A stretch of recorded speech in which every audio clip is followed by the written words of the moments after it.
Cigar Company is your one-stop shop for all your cigar needs. Whether that's a brand new humidor, a box of those new cigars you've been waiting for, a top-of-the-line cutter or lighter, a place to enjoy the finest cigars and spirits with friends, or the only cigars grown right here in the Sunshine State, we've got you covered. Come visit one of our retail locations for the ultimate cigar experience. Visit us online at coronacigar.com.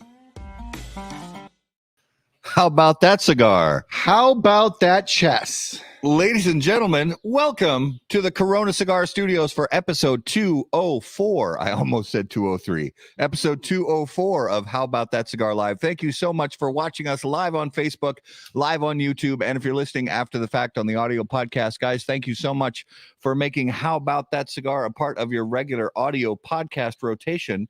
And here in the Corona Cigar Studios, it's a beautiful night here in Minnesota.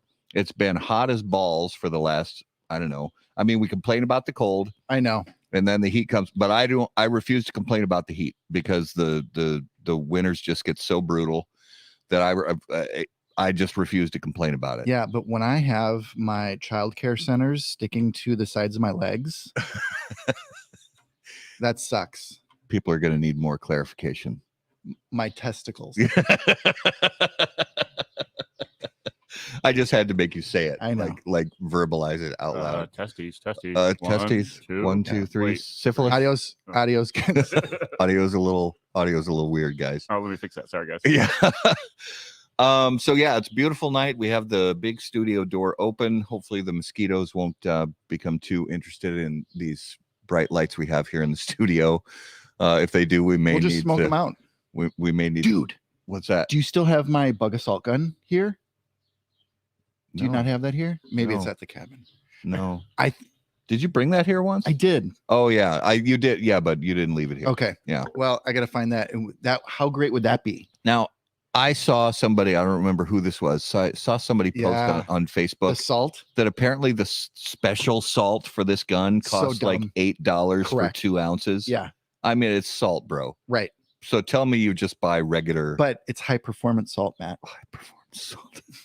Is it more water soluble or something? Or like what makes it high performance? No, if it's edible, Okay. I think which it says. I like edible things. They're good. Are you like Yeah. edible? Yeah. Yeah.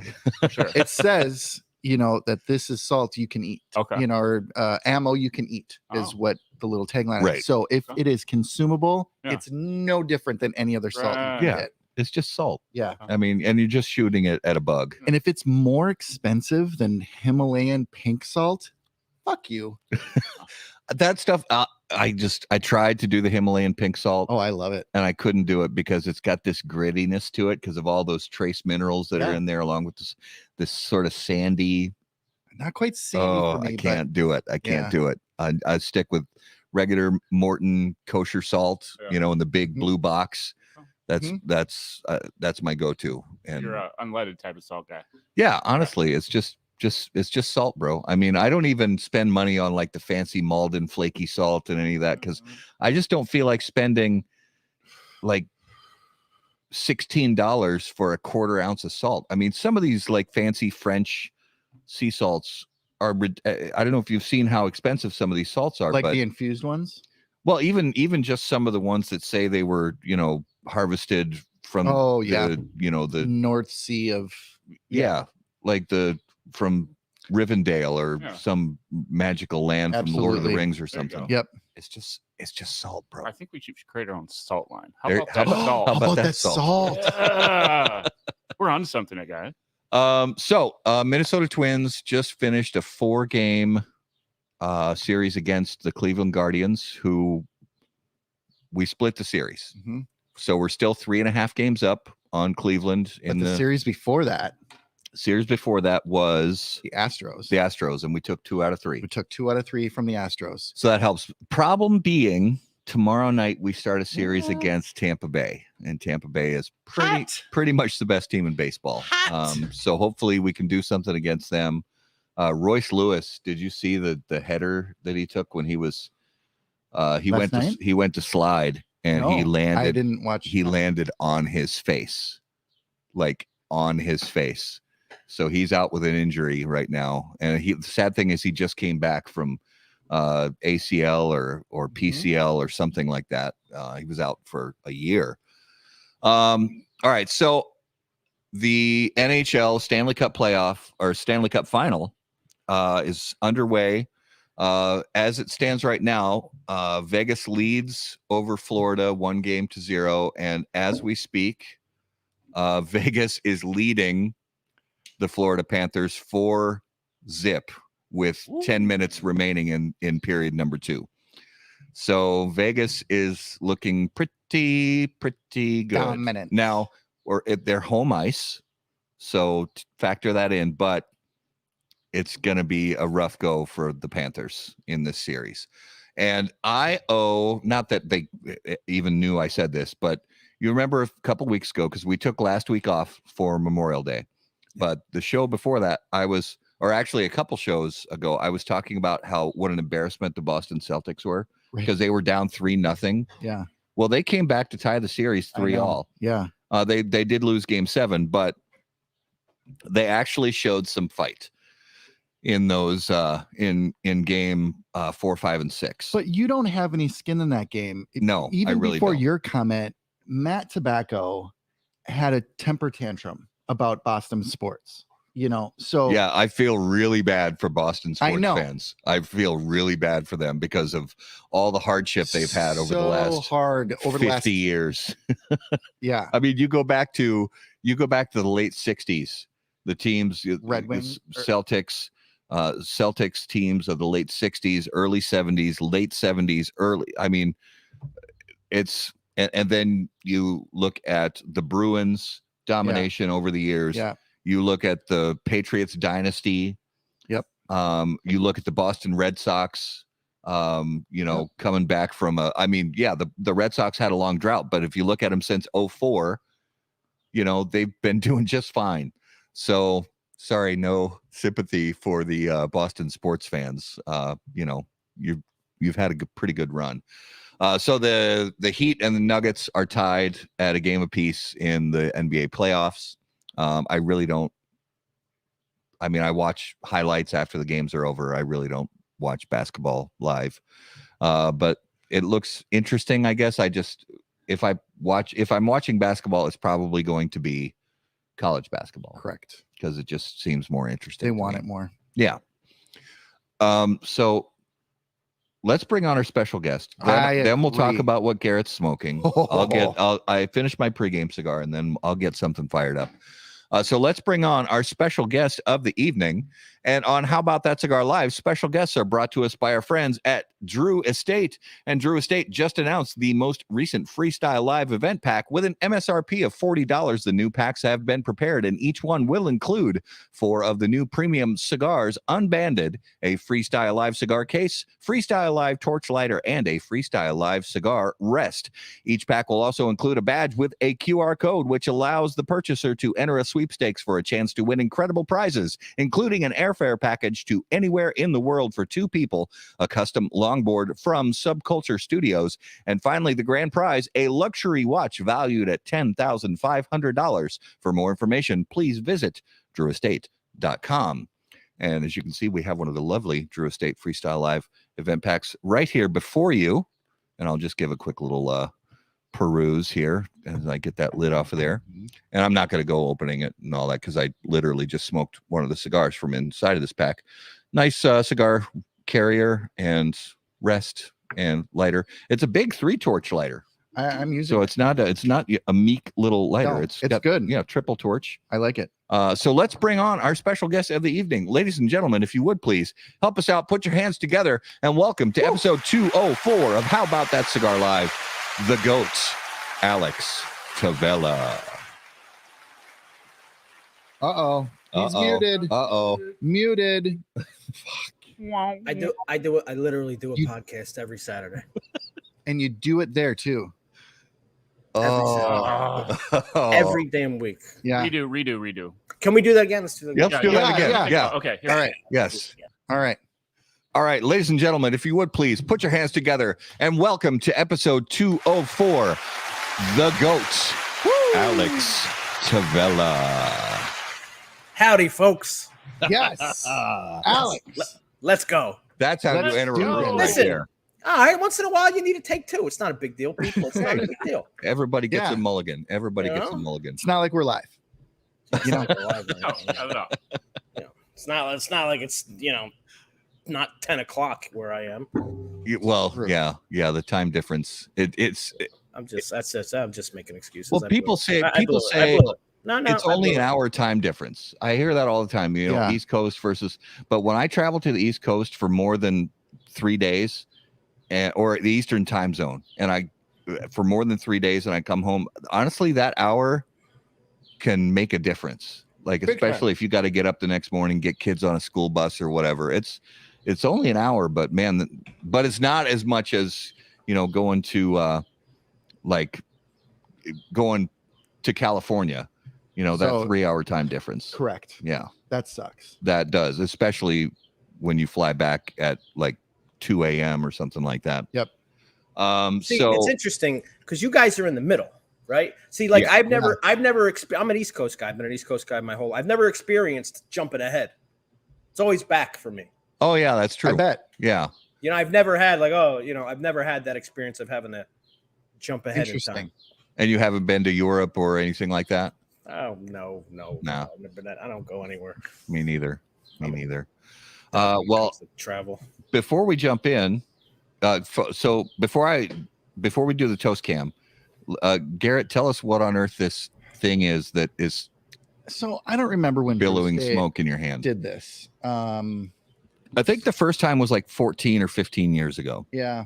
So a long time ago, and this is old. I've had this for probably 6. Oh, so you didn't buy this recently? This No. has been in your humidor. This has been in my humidor for a long shoot. time. Nice. Yeah, nice. and I don't even know if they still make them. I've seen them within the last 6 months at a Okay. shop. Now, maybe that shop bought them years ago. I have no idea. So Drew Estate is made the egg, and it is. It's an egg. I mean, It's weird. I'll keep my comments to myself. It's an egg. I'm gonna call it the ovum. Oval? You're already tarring up. Oh no! Seriously, it's already tarred up. Slow on the It is your end of roller, tarring. bud. Yeah, snip the tip, buddy. Oh, Oh man. yeah, it's already Oh, tarred. It's already man. tarred up. I mean, it's Better slow your puffing. Well, you gotta kind of nail it a little bit. Yeah, that's what she said. Let's hope she's into that. shoot. Oh, So we're going off the rails early on this show. know nothing about it other than this is the Maduro. There's a natural, and then there's a Maduro. This is the Maduro. And so far, I was actually a little concerned about the flavors and the construction that I was going to get out of this and the draw. So far, draw's okay. Flavors, I don't hate. Yeah, and it's a natural. Sorry, it's a natural tobacco cigar. It's not sweetened, infused, Correct. flavored. Yeah, none of that. Yeah, yeah. And you got the Maduro. I smoked one of these probably 12 years ago, and it was a natural. Yeah. It wasn't for me. I'll say it was super intense. I mean, and you're not even to the big ring gauge part where it's like a 90 ring gauge or something. So we'll see how you're holding up. Yeah, that'll After a remind me little of college. After What? Oh, all right. Let me get my cigar fired up, and I'm going to do that as always on the Dunbarton Tobacco and Trust Toast Cam. When lighting your cigar, it is important to be patient and pay close attention to detail and focus on the tobacco. In the same way, Steve Saka brings those same qualities to the ultra premium cigars of Dunbarton Tobacco and Trust. Patience, close attention to detail, and focus on tobacco are the qualities that Saka and Dunbarton Tobacco and Trust to become known for. From Sober Mesa to Umbagog, Dunbarton has a blend that will fit your palate, your mood, and any occasion. Visit DunbartonCigars.com to learn more. Oh, I love it. It's gonna be one of those nights. It's guys. gonna be one of those We're, a nights. little, we're all a Get the little goat punchy. here. I mean, we've got some eggs. I don't know what the hell's going to go Ovum. down, but ovum. Yeah. Oval. Huevos. I like that. Yeah, huevos. Yeah, that works too. Ovum. So Did you guys ever watch Schitt's Creek? I tried to. Oh, that's right. I made Okay. it like an episode and a half in, And you And- got to work past the first couple for character development. It was like I had already seen, what was that Jason Bateman show? Ozark? No, the comedy. Oh. Arrested Development. Oh, Arrested Development. Yeah. And it was like a rich family who was always super rich and pampered, all of a sudden isn't. And they have to figure out, and it's all the comic foibles that happen along the way as they figure out how to live as not super rich people. I was like, I've already seen this show. It was called Arrested Development, and I'm good. So You're right. Episode and a half, I was done. And what was that you just lit up there, Matt? From our That comment? was the Camacho Factory Unleashed 3. That's the new one, right? Yep. Yeah, that's the new one. That is. I haven't tried that one yet. Yeah, it's got a shaggy foot, extremely dark toothy wrapper, and starting out just fine so far.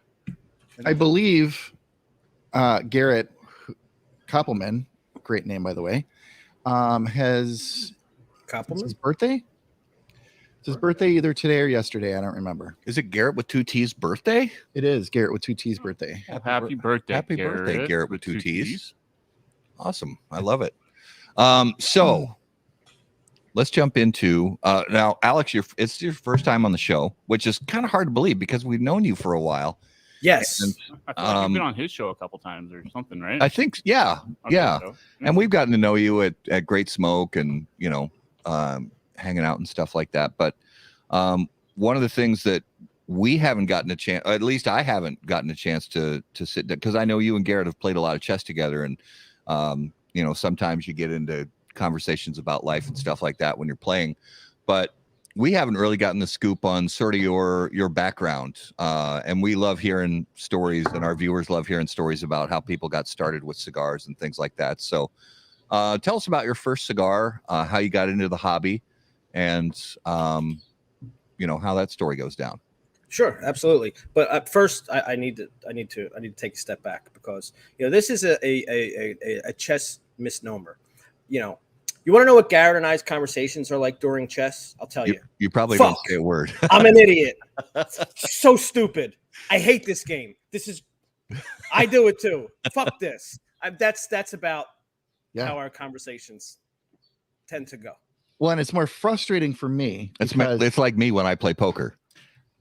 Yeah. I bet there's a lot of similarities. I say, there. fuck, why did I do that? That was so fucking stupid. Oh my God, why do I play this game? Yeah, that sounds like me when I play poker. But here's the fucked up part is I've been playing chess since I was 14. Okay. Alex, I don't know when you actually learned the rules, but you seriously started playing about a year and a half ago? About a year, literally a year and a half ago. So yeah. I've known how to, I put it this way to people. I was an uninformed chess player for about 30 years. And you don't know you're an uninformed chess player until you become an informed chess player. That's right. So I became an informed chess player about a year and a half ago, 2 years ago. Yeah. And his level of chess after, a short period of time pissed me off. As somebody like you who had been playing pretty much your whole life. Well, I played tournament chess for 7 years. And then, I didn't play seriously for many, many years. And maybe just a handful of years ago, I played, maybe a couple games a week with people online. And that was really it. But let's talk about Alex and his origin cigar story. And there'll be more chess up ahead. Yes. Yes, sure. So for me, cigars, and I've always been very open about this. I'm an addict in recovery. I've been sober for coming up on 14 years next month. And thank you. Cigars have been a part of that journey throughout.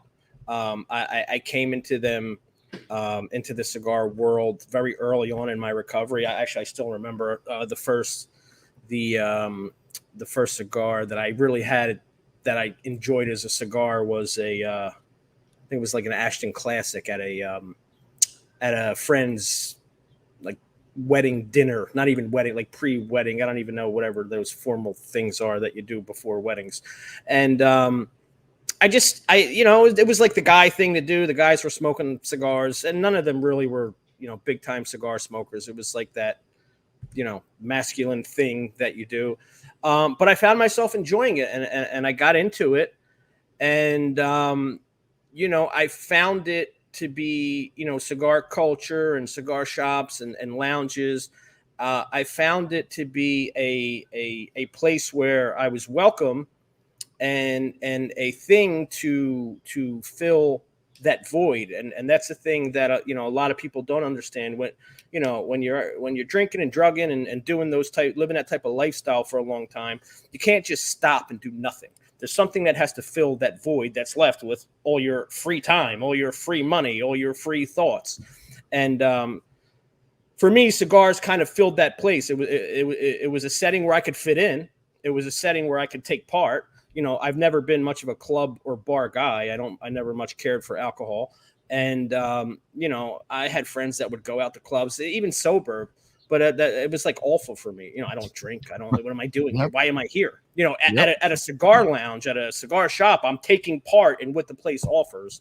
And at the end of the day, nobody really cares whether you drink or not. They don't care. It's about the cigar. So that's what led me into it. And then, my addict behavior kicked in. I just went full gung-ho, like anything else. I have to try every cigar. 1 cigar a night is good. 2 must be fantastic. 3 is even better. That's right. And that's never enough. Yeah, never, literally. How many times I would it's really no different. How many times I would smoke a cigar and I'm like stoned out. I'm like so cigared out, but I'm like here, so I'm still firing up another one. I mean, it's the same behavior. But that led to my I just dug into the world, man, and I enjoyed it, and I enjoyed the company. I enjoyed the conversation with people. I'm not much of a sit at home and sit on the patio by myself smoker. I like to be around people. I like to be doing something. I like to take part in the community of cigar smoking, and that's what took me there. And I just I came into the business a consumer. I wound up in the industry, which is was great because I wound up doing for a living something that I enjoyed and loved. But yeah, man, I was definitely a big time consumer and nerd, and just engulfed in the cigar world before I ever got in the industry. Yeah. Well, and that's a great lead in, because the next question is, well, tell us how you got started with Smoke Inn, or even if you were doing anything cigar industry related before Smoke Inn, and how that all came to be. Before we go to that, what are you smoking? I was Alex? just. Oh yeah. Thank you. So I'm smoking a Southern Draw Rose of Sharon. Oh yes. Ooh. Staying a little light. I'm just coming off a bout of the flu. Yep. Unfortunately, everything tastes like shit. So even cigars that I like taste like shit. I love this cigar. It's enough where I can still smoke and enjoy it. Addict behavior. Literally have no business smoking. Can barely taste it. Love this cigar. Usually smoke it daily when I'm working. Tastes like shit right now. I'm smoking anyway. I mean, total addict behavior. But yeah, Rose of Sharon. This is almost a daily for me. I tend to smoke on the lighter side while I'm working, because I just don't want to be kind of zoned out. I want to be able to function and do what I'm doing and not be overwhelmed by cigars while I'm working. And it's a go-to of mine. They do Robert Holt Southern Draw, great guy. Yeah, it's a nice cigar. Plus, I can't smoke too heavy late either. I'm the guy that if like a Padron at 11 p.m., I'm up at 4 a.m. like staring at walls. It's oh wow. Too heavy, too late. Forget it. So I know when he has a late night. Yeah. And I'll know. Oh, he's hitting you up for a chess game. Well, we'll make a move and we'll get a notification. Oh, yeah. Every once in a while, the stars align and we're both up at like 2, 3 in the morning. Yeah. Right. My 2, his 3. Right. And we're playing chess. And right. And it's like, okay, that's kind of comforting and sad at the same time. Yes. And you want to have that rule, like stop making chess moves after 1 a.m. You're Dude, clear, you have no business playing chess. No. like in bed. What? But it's the ding happens, and I know it's him, and I'm like, all right, what did he do? Let me. Well, because you also probably remember where you were at in the game, and you're like, okay, so I bet before you even look, you just heard the notification, and before you even look, you're like, I bet he moved this to this. Yeah, did he Did he do that? Did he? Right. Did he take that piece? All right, maybe I'll look and I won't make a move. Yeah, right. Or the worst part is like when you see a comment like right after you move, and you're like, fuck, and you realize either you hung a piece or you left a combination open to win a piece or material. And it always happens immediately after I have confirm on. So immediately after you hit the confirm. Yeah. And it's no, yep. I can't believe it. No, stop. No. Yes. And then I say to myself, note to self, stop making chess moves at 1 o'clock in the morning. All right. Well, let's go back into how did you go from a hobbyist in the cigar world into working in the business? Yes. So this was 2017. Prior to working at Smokin', I actually worked in the drug and alcohol addiction treatment field for about 10 years. So I made a decision to get out of the business. It just got kind of scummy down here. It sounds like it sounds like a noble occupation. Unfortunately, in healthcare, sometimes people don't realize that patients become insurance policies, and it gets ugly. And I just didn't want to do it anymore. I didn't want to look at people that way. So I had gotten to know Abe because when I worked in treatment, I kind of had a weird schedule. I would work Thursday, Friday, Saturday, Sunday. No, Friday, Saturday, Sunday, Monday. I was off. Tuesday, Wednesday, Thursday, which sounds cool. Tech? I was not a tech. I worked in the admissions on the business end. Okay. On the business side. Got it. So 3 days off a week sounds cool, except that like everyone is working on Tuesday, Wednesday, and Thursday, and like you're the only guy off. Yeah. So that was me. Like, okay, great. I got 3 days off and everybody's working. So I would hang at Smokin'. I would hang at cigar shops. I got to know Abe. At that time, Abe was a little more flexible. He was able to be out in the lounge. He would work out there more. And, I was there on a Tuesday and he would be there. And we got to know each other and we became kind of close, and we have sons that are the same age. So right around 2017, I left the business. I took some time off. I wasn't in a rush. I wanted to figure out what I was going to do. And this was right around the same time that he was opening the Smokin', or actually moving the Smokin' West Palm Beach store to open up the lounge and bar. So I was open to doing something new. Abe got to know me at that point, and he knew that I saw how he likes his things run. And Abe was a guy that I look at as a mentor. And even when I was still working in treatment and running a treatment center, I would go to him for advice. So, we made it this, he offered me the job. And at the time it was like, look, I know I don't know what you're going to do. I know you're looking for work. Give me 3 months. I need help getting this store open. If it works, if we can come to that, but if you want to do it, you got to give me at least 3 months. I don't expect you to be here forever. I know you're used to making a certain amount of money and doing what you do, but I said, you know what? Listen, I'm not in a rush to, jump back and go work, and I'd rather not work in treatment. So sure, let's do it. And I started managing his West Palm store. And that was 2017. And it just kind of went from there. I enjoyed it. It all correlates. The way I look at, any job or anything, you just take what experience you have and just move it to the next thing. Like I looked at it like, look, and Garrett, you're familiar with treatment, obviously, techs, floor guys are techs, and, bartenders are therapists, and the treatment is treatment's product. Cigars are our product. So I just correlated to what I already knew. And I was pretty good at it. I was pretty good at running the shop, and it was funny, being a guy at that time. I was, 8, 9, 10 years sober, running a bar, which is kind of cool. It's kind of funny. But it worked, and I enjoyed it. And eventually we came around. I said, no, Abe, I'm in. Let's do this. Let's see where we can go with it. And then COVID happened, and there was really no reason for me to be, sitting, at that point we were manning shops, just kind of open, grab and go. There was no reason for me to be sitting in a shop dealing with 8 customers a day who would walk in, buy cigars and leave. And online was booming.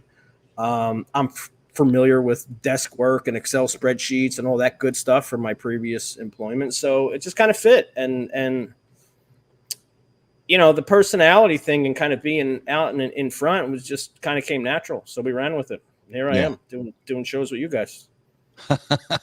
So tell us, like, what's your current role? Like, what if you had to describe a day in the life of Alex Tavella, what would you say you do here? What would you say you do here? So, all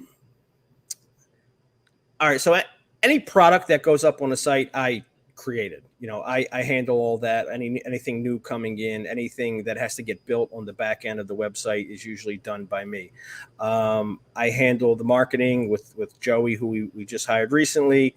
But that's one of the cool things about working at a smaller place. Like, I don't really have a defined role. We all just it's kind of part of the culture. Like, we just kind of do it. What's got to get done. You see something that needs to be done and you do it. Yeah. So, I primarily work on the website. A lot of it is, data entry, input and inputting new products and, the god awful price increases that come out every year that I get stuck doing. But then there's the fun stuff, all right, how are we going to attack this on Facebook? Let's get out there, do this, do that, and I think that's where we excel very well, is on social media and putting a face to a place where you spend your money.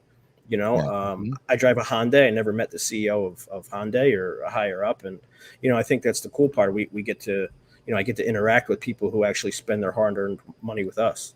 Yeah. Yeah. That's very cool.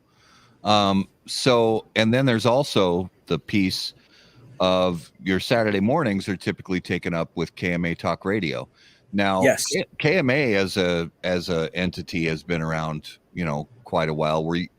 Tell us how you got involved and became a part of KMA. Was that from the very beginning, or was it after KMA had already been going for a while? No, KMA. I've been on KMA a little over 100 shows, and we're coming up on 500 in a couple weeks. So, I came about after Adam's departure. Okay. They just needed to fill in. So prior to that, I had guest appeared on one episode of KMA. Somebody was out, Paul as usual, or somebody was out, and Abe was like, "Hey, you want to come do an episode? I need somebody to sit in."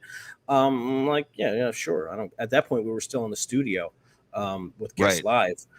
So happened to be Lars Tietens as the guest of honor that day, which was hey, here come absolutely. And so that was a wild episode. And then after that, Adam had left, and he needed to fill a spot, and he asked me, and I said, yeah, sure, I'll do it. I don't this kind of, it's interesting because this stuff is it just comes easy to me. Like, I don't see it. I know, like, there's people watching and there's comments and we're entertaining people, and I love that. But at the end of the day, it's just us talking. A lot of people get frozen up, and it's amazing. There's people who will won't shut up, but stick a mic in front of their face and they go totally radio silent. They don't know what to do. I mean, to me, we're just a bunch of guys talking, hanging out, and really, outside of the structure and getting a show together, and there's a lot that goes to it. Obviously, you guys know you do this show. I handle a lot with KMA, but the best shows are when you can just cruise through a conversation, and that kind of just came easy. So KMA worked. It was just something that, hey, you want to do it? Sure. Okay, let's fit. Yeah. And it worked. No, that's and it's a great time. It's always fun watching because us going on, just a little over 200 episodes, we've learned a lot from the people who came before us, and we try to learn from you guys at KMA Talk Radio and guys at Cigar Dojo and other people who you can tell when people put in the work and are prepared, but are still in that prepared framework. Like you said, Alex, you're open to just riffing and just talking and just kind of going off with whatever the vibe kind of brings. and we've learned that from you guys, and I think you guys do a fantastic job, with all of you, and you keep the guests engaged, and you're also good because we've all been there where you have a guest, where they either get nervous or they're just generally quiet, and you kind of have to play the the role of dragger and like start pulling answers out of people. You're definitely not that kind of way, but sometimes it's a little extra work, but it's still worth it.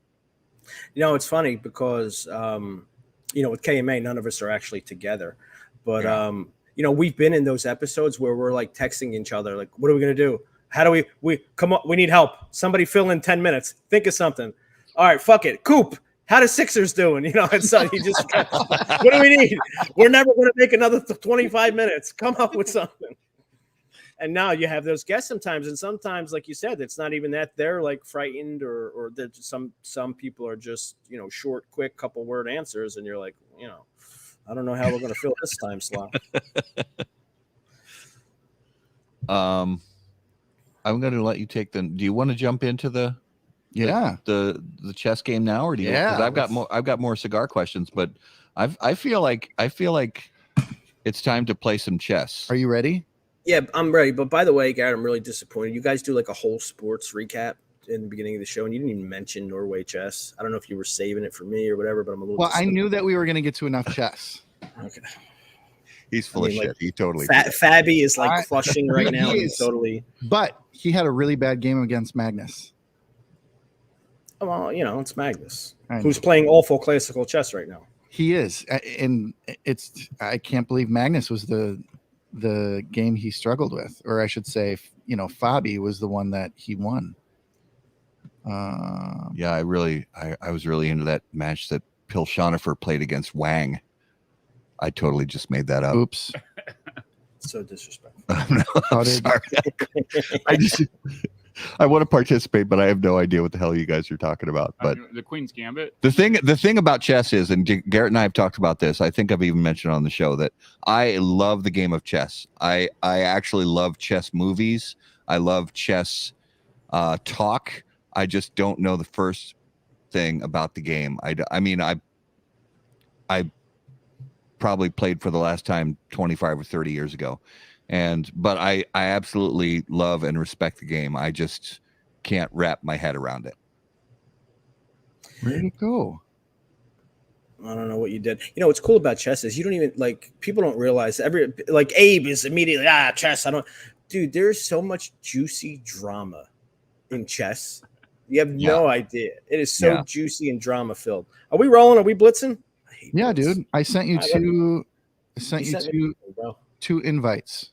No, you didn't. Hit play. I did. And it said, you've sent too many challenges.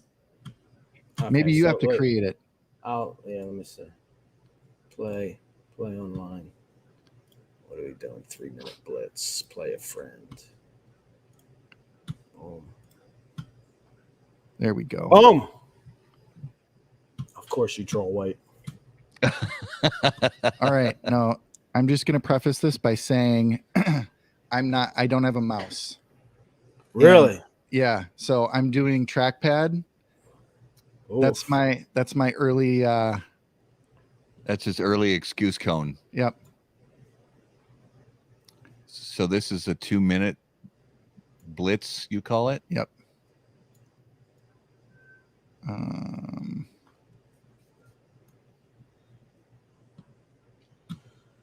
I'm watching it. I don't understand it, but I'm intrigued. So this is called the King's Indian, or the Reti. And this is an early trap. It usually doesn't go this way. Okay.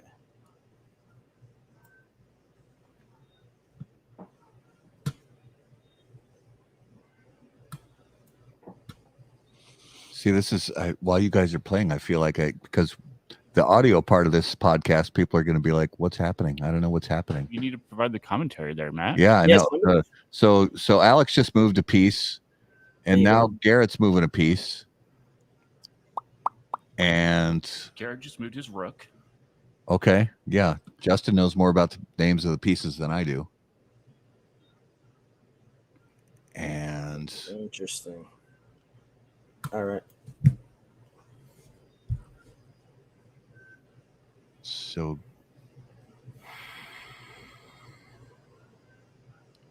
yeah, I don't know. How's my time? We're both doing fine.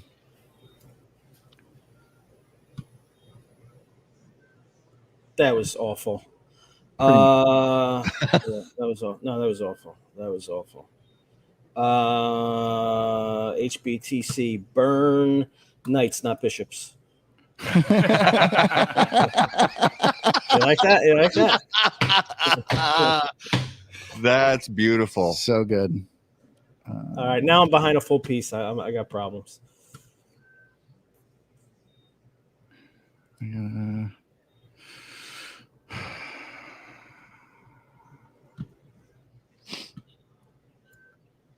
So this is one of the things I remember from the movie, and I may not be remembering it right, but just the fact that I see it on the board here.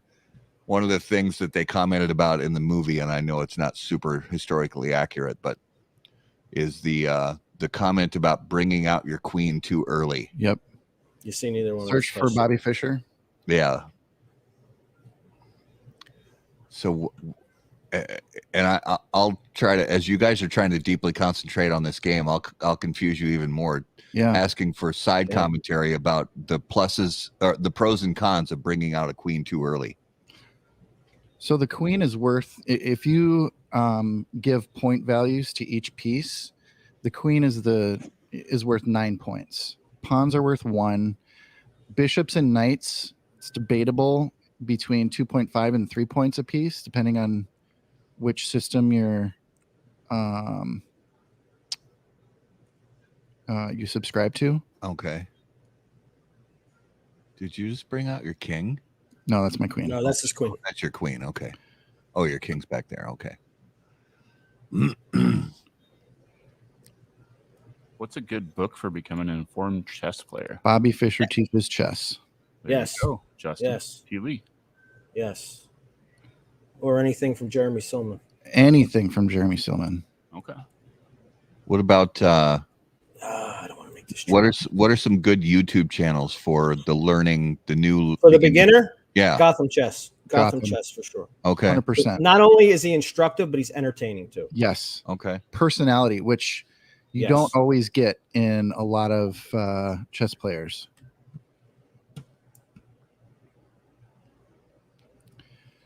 Okay, and now it would be fair to say at this point, it is basically Alex's job to not lose, or he's Yes. playing for a draw because he's down material so much. Yeah. So he's just wanting to hang on without giving the game away completely. Okay.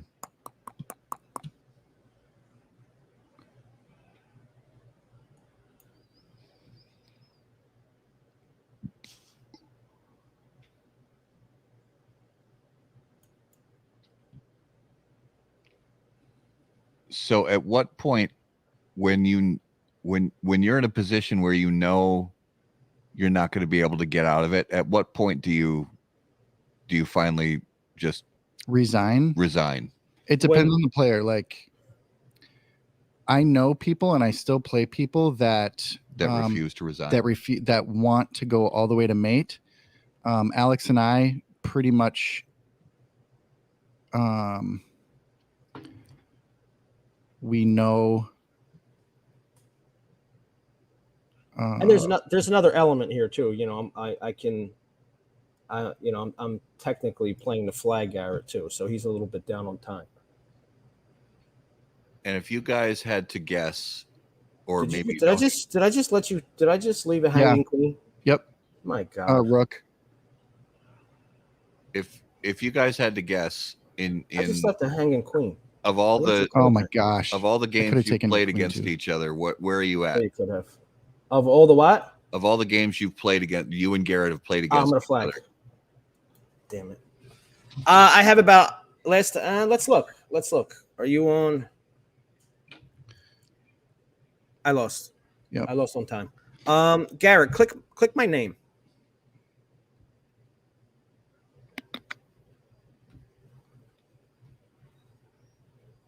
So Garrett is 33, 9. 35 and 9 and 54. What is that? 35 wins, 9 losses, 54 draws. That can't be right. Let me see. Here we go. No. Oh yeah. You're 50. You have 54 wins, 9 draws, and 35 losses. Okay. Because I remember that it must not have been very long after you started playing chess, Alex, because we were at the Great Smoke in January of 2021. All right. Right? Or 22. So let me set the stage. We're having All a great time. Just wait a minute. Let me tell you. Do you still have that up, Garrett? Yeah. Can you pull it up real quick? Click back a few moves. This is why I hate chess. Where's the game? I don't know. You're in the game, aren't you? No, here we go. Okay. Just click the arrow over here, over to the right. Keep going.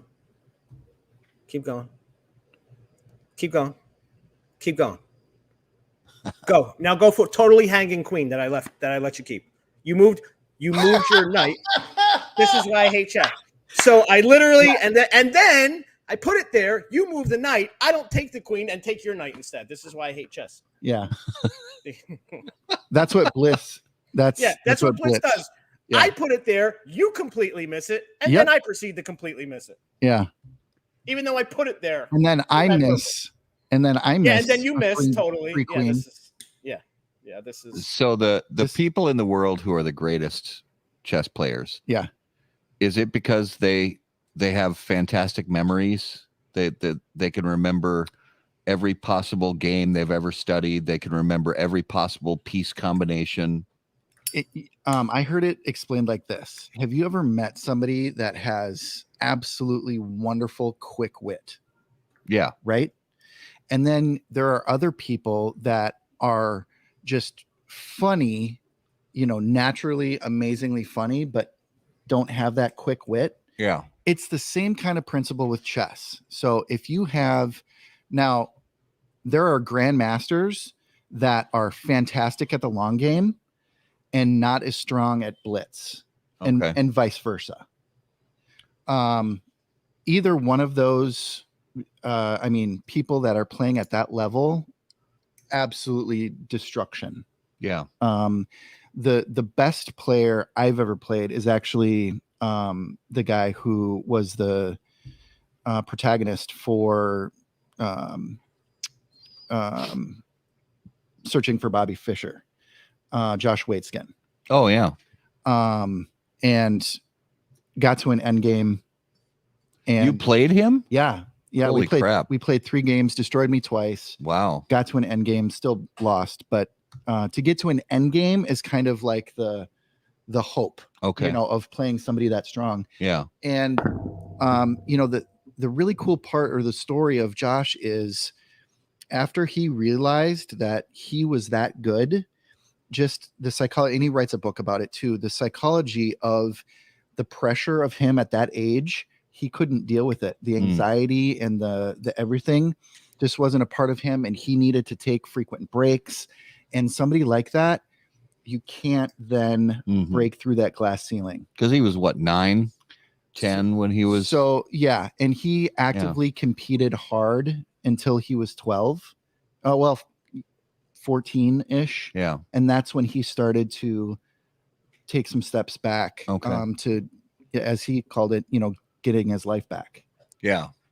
Yeah. So like the guy we mentioned, Gotham Chess, he's an international master, and he's excellent chess player, excellent at instructional and entertaining video. But he says it himself. I mean, this is a guy that can see the moves. He's there. He understands the game, at the top level.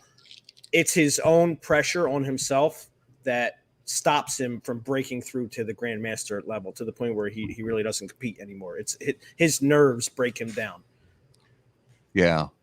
Now, are you to the point that if you see a scene in a movie or a TV show that happens to feature a chess game and the chess that's being depicted is not realistic, does it just drive you batty? Absolutely. Oh my gosh. Absolutely. What's an example? Board. What's an example? So listen. Oh, what's an example?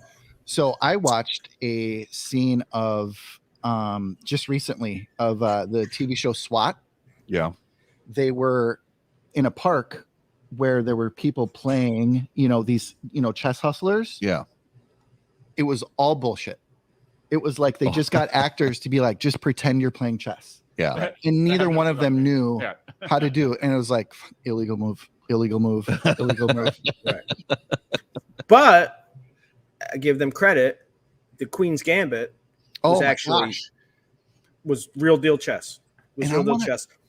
I keep meaning to look into who they're, because I know that they hired either an IM or GM to be the chess consultant. Yeah, the consultant. Yeah. And I want to find that out. Yeah, I although I don't know the game, but I did see something, some sort of behind the scenes little featurette or something about the Queen's Gambit where they said that the chess that's featured is all 100% real. Like, even I know, Alex, I don't know how many tournaments have you played? 0. Okay. So the tournament scenes that they featured in that were 100% accurate. You know who I saw Hikaru say that. He's like, this is what it is. He's like, you're in some dingy auditorium somewhere, some basement of some place somewhere. Hikaru's like, if nothing else, what they portrayed perfectly was the real setting of what chess tournaments look like. And what majority of people see, if they see anything in the media on chess, is typically the top tier games that are played where it's staged a lot better. Yeah. But 95% is what you see in Queen's Gambit. Yeah, and that's another thing that they said that about on this featurette is that the chess tournament world is not glamorous. It's like they depicted in even in Searching for Bobby Fischer, they showed, through the Ben Kingsley's character, that it's sort for a lot of people, these guys that are regulars on the tournament circuit, they're destitute. Mm-hmm.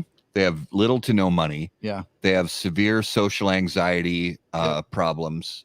They can't relate to people. They have, in many cases, addiction issues, mental health issues. Yeah. But they just happen to have a great mind for the game of chess. I mean, you look at, Bobby Fischer, for those who don't know, went absolutely batshit crazy. Yes. Yeah. And Completely. I mean, you started seeing signs of it in the 70s when, shortly after he won world championship, he disappeared for lots of reasons we won't get into here that are really weird. But and then his resurgence in 92 when he went to play Spassky again, the things that he asked for to even play the game were like super crazy. Then sadly he gets super anti-Semitic. Yeah, I read that he became just, and he thought the government was following him. Everything was about the government, and it was the Jews pulling fillings out his teeth because they were bugged, like totally. Correct. Oh boy, insane. Totally insane. And then you've got Gary Kasparov, who is arguably one of the, some people either say it's Fischer, Kasparov, or Magnus Carlsen as the best to ever play the game. Yeah, are the current three. And Gary Kasparov is most likely autistic. Most of the people that play in that level, I think, hit the spectrum somewhere. Magnus, though. Magnus is big into poker as well. Magnus is big into I don't give a shit, and I love him for it. Yes. Yeah. I mean, literally, like, set the stage. This guy decides he's not this guy has been the world champion for a decade, right? He's tired. He doesn't want to do it, which I understand. I don't play tournament chess, but watching world championships and the grueling exercise that comes to like even just preparing for the match that lasts a month long. And Magnus said, look, I did it 5 times. I don't want to do it anymore. I didn't get anything out of the last one. Yeah. And so now fast forward 2023, the world championship is going on.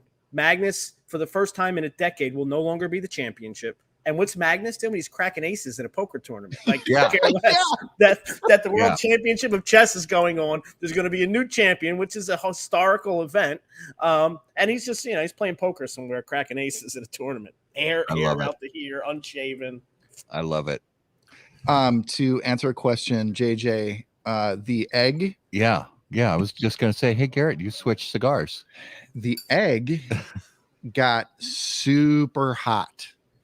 And I laid off of it, and actually, it's still smoking a little. It's still putting off smoke. I don't know if the cherry in here was just almost the entire size of. Well, basically, once you get to that center mass, it's like the size of a golf ball, right? Or if not a little bigger. I mean, the smoke got so hot in there that it was uncomfortable. That's a lot of combustion. That's just so yeah. And it wasn't good. So I decided to cleanse my palate. Nothing. Nothing. Just a little flex. Yeah, just a little stunt. Nothing major. A little cheapy. You know what my big movie pet peeve is, though? I'll tell you. I'm a little bit of a history buff, and it drives me nuts every time I see it. So if you ever watch like 300 or any of those epic war movies, right? Yeah. And then like, let's say you have the Persian archers and they're all back and they're waiting, and then somebody goes fire, and then they all shoot out. Fire's not the word. There was no fire. Fire came around with guns. Ancient Persians weren't yelling fire to shoot arrows. That's correct.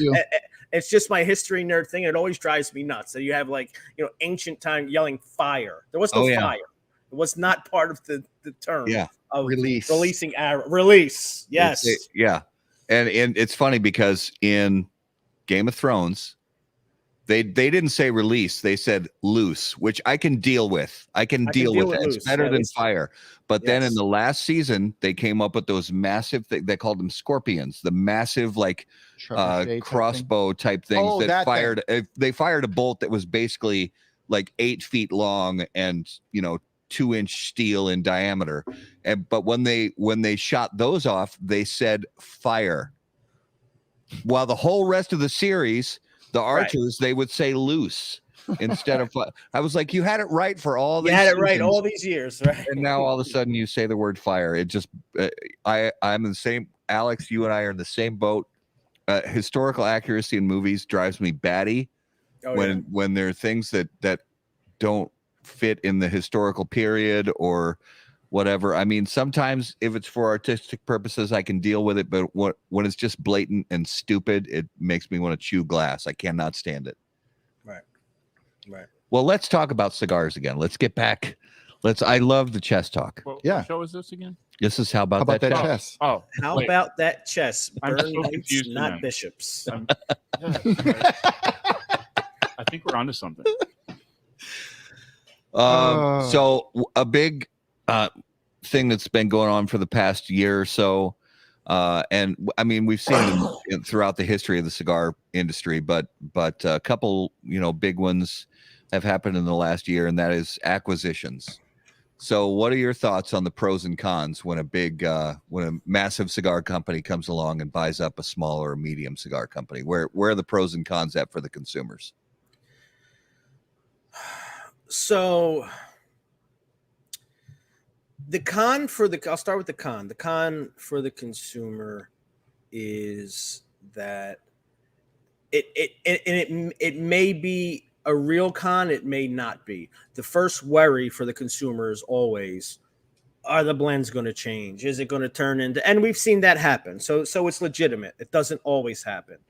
But that's a first concern, and that could be a con. We've seen that happen.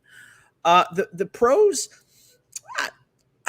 I don't know if this is a good thing or a bad thing. I guess it's good for a consumer. But look, a lot of these bigger companies, Even though they come with a lot more strings attached, they do come with a lot more manpower and a lot bigger of a machine.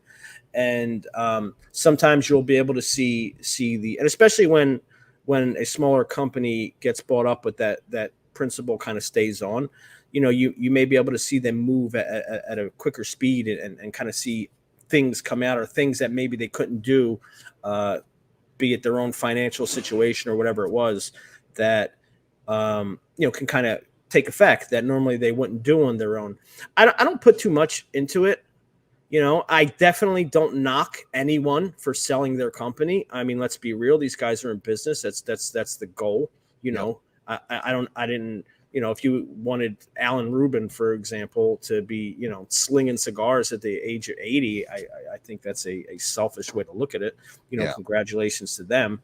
Absolutely. But yeah, I mean, there's always a big question mark, and there's always going to be that perception of, oh, they sold to General, everything sucks now. It's all going to suck. I mean, we don't know. Maybe it will, maybe it won't. But there's definitely that concern. But I just look at it. Look, congratulations to these guys. I think, I look at a guy like Matt Booth and Room 101. I haven't seen much change. I think it's worked out pretty positively for him. I agree. He's still Matt Booth. I mean, he hasn't changed. But he doesn't have, STG tying him down. That's for sure. He's as nuts as he's always been. So it can go either way. I think the worst thing a consumer could do is rush to judgment, or, elect to not smoke cigars you enjoy anymore. I mean, look, big companies are just part of life now. People, you go to Target, you go to Walmart, it just is what it is. It's part of the game. I congratulate those guys for making a move for themselves and their families. But I withhold judgment. Let the cigars speak for themselves. And my greatest Hans Niemann impersonation, only Garrett will understand that. What about pricing trends? Because you know a lot about pricing in cigars because you deal with it on a daily basis, really. So, what are you seeing more? I guess cigars north of $30-$40 than you have in the past, or have those cigars always been around?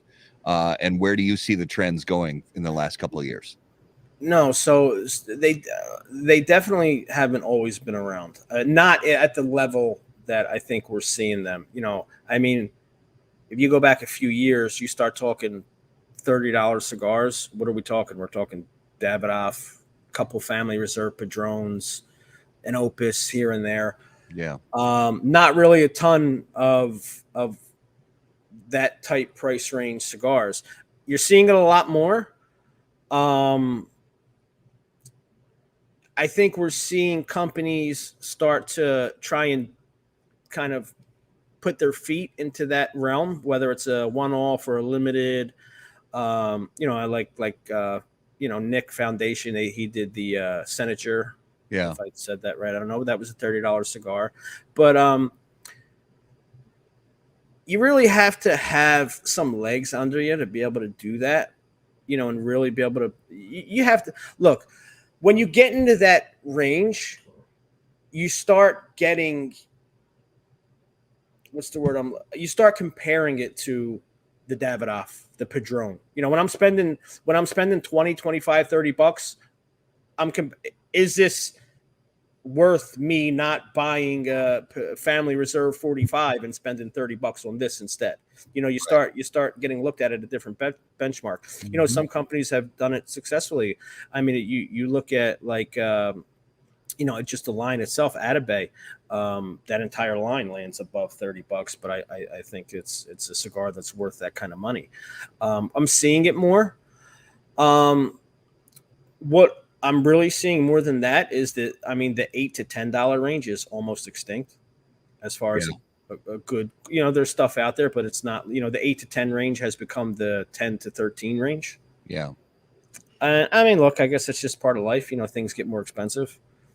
But there's definitely more people, taking that shot at that higher end cigar. they just have to do it right. I mean, if you can do it right and create a product that is worth that kind of money, cool. You know, you'll be able to make do with it. But Well, go ahead. Sorry to interrupt, Alex. I wonder, and we've talked about this on the show too, the amount of quality control issues we've seen over the last couple of years. True. That have happened in that bracket of cigars has increased, while those have been doing it a long time, I think experience a lot less of that. People aren't willing to pay $30 consistently for a cigar that's going to have quality control issues. When I buy an Atabey, when I buy an Opus, when I buy high-end Davidoff, yeah. I know that that's a cigar I can trust. Yes. Yeah. Yes, I agree. I agree completely. And your my standard of quality control gets higher with the higher price tag. You know, I don't, if I'm Correct. spending 30 on a cigar, Absolutely. I better be able to light that thing and really shouldn't have to touch it with a lighter again. Yep. You know, Yeah. and then you're right. So, you know, the guys that have been doing it, I think, understand that. And the guys that are kind of dipping their toe in there, you know, some of them are going to learn a hard lesson. If you're going to put out a $30, $35, $40 product, it's got to smoke and perform like the other $35, $40 products that we're used to paying for. Yep. Well, and Steve Crane's got a good question. It's do you think companies are riding the inflation wave in a justified way or in an aggressive way for a money grab? Honestly, I think an aggressive money grab is justified, but it's not always. That doesn't mean it's smart, and it doesn't mean it's going to pay off in the long run. In my opinion, you know, because like Alex said, if the quality and consistency of the product isn't there at $35, $45, then customers who are willing to pay on a regular basis $35 or $40 for a single cigar are going to go back to the legacy brands that have consistently performed. Right. And I don't know that I've seen any examples in the last, 2 years, I'll say, of an outrageous, what I would consider money grab, or an inflation or a rise in price that is what I would consider almost riding unethical. Right. That's not something I've seen a whole lot in this industry. Yeah, I mean, ethical is it's like the pick a cigar that's just really off the charts expensive. The Oro Blanco. It's now I think it's up to $600 per cigar. Yep. On Went up average. $100. So is it unethical to sell a cigar for $600? I mean, is it tangibly actually worth that much money? Probably not. But is a bottle of Pappy Van Winkle tangibly worth $3,600 on the secondary market? Is a MD 2020? Is MD 20? I mean, look at any product that's made and sold. Yeah. It's all the market. The market. There's going to be, yes, there going to be people who try to make more money for a product than what it's actually worth. Of course, that's going to happen in any industry, any type of product. But as consumers, we have a choice. We have a choice on what we're going to spend our money on and what we're not going to spend our money on. And I agree, Eric, Pappy is not worth $3,600 for a bottle. It's not even worth $600 for a bottle. But the secondary market, the secondary market has become what it is. I think social media has contributed a lot to this in the last 5-6 years, where whether it's cigars, bourbon, wine, barbecue, computers, smartphones, the newest tech, the newest watches. Do you remember when the Matrix phone came out? Oh yeah, totally. So Sprint had the exclusive to sell these Sony slide out Matrix phones, just like the one from the movie. Just like the one from the movie. You push the button and it slides. It clicks open. That's all it did. Yeah, it wasn't really anything. Didn't do anything. So I bought 7 of those. Oh, for I want to say they were $3.20 a piece. Back in '99. Yeah. Yeah. On eBay, we sold them for $1,000 a piece. Yeah. And got it. Yeah. And that's the price that the market dictated. Yep. Because it's because it doesn't happen overnight. It happens where somebody sells something for a certain price, and the next day a different buyer pays more for it, and then 2 hours later another buyer pays even more than that, and so on and so on and so on. And then when that levels off, then it starts to go the other way, or it just stays at a level. But if you're selling a product, and in my mind, and I'm like a big free market capitalist guy, if you're selling a product and the market can withstand a certain price increase, then I don't necessarily fault the company for selling the product at a higher price if the market can sustain it. But sometimes I think people get their eyes too big for their stomachs and they try to sell a product for more than it's worth. Yep. And we see that in the cigar industry too. Yeah, and they are at some point sifted out. Yeah. The other side too is, look, I don't think that, raising prices is a scary proposition for manufacturers. Right. Because you can get blowback easy. But we got to realize something. It's not just. And I think it was Steve. Steve made a point earlier. 2021 was like the year. And remember, this is prior to all the inflation craziness. 2021 was like the year for me that, and it was like, normally it's like the usual suspects, 8-10 price increases, companies. Padron's always going up $1. It is what it is. 2021 was like, whoa, I just did like my 25th company's price increase. What is going on? And now it's 2022 is kind of the same way. But yeah, that was the year that was like, man. But look, there's a lot that goes into it. It's not just the cigar. Boxes, became scarce. Ink became scarce. So there's a lot of cost associated to it. And there's a risk with the manufacturer. The consumer can turn around and say, you know what? I'm not buying that cigar anymore. Right. I was okay with it at $10.50. I'm not okay with it at $11.50. I'll go find another $10.50 cigar to smoke. So, I mean, look, it doesn't affect the retailer. We buy cigars for X and sell them for Y. Obviously, we don't like to see increases go crazy because eventually, people can only afford what they can afford. And, but what'll be interesting is to see over the next few years if the amount of manufacturers raising prices year over year continues, or will it kind of level out and go back to what it was? People skip a year, 8-10 guys this year, 8-10 next year. Yeah. We'll see. I mean, look, things aren't getting any cheaper in life. That's for sure.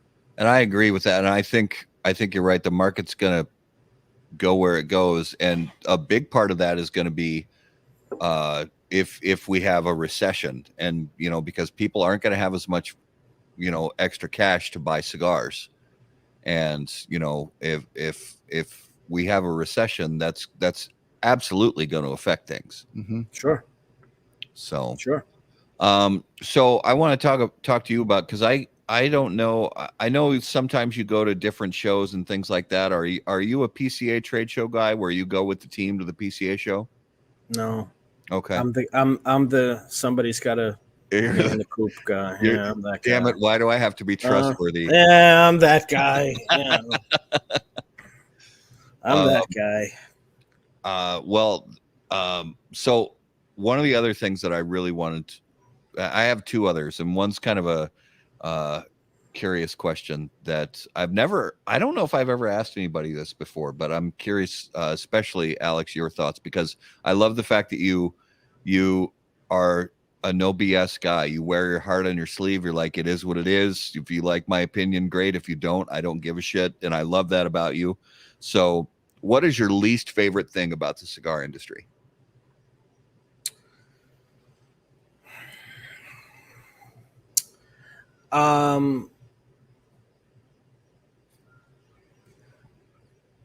from the inside, sometimes you have to deal with personalities. Like, you know, you're not rock stars, guys. You make, you know, you roll up dead plants and sell them. You know, like, you know. My God, I love it.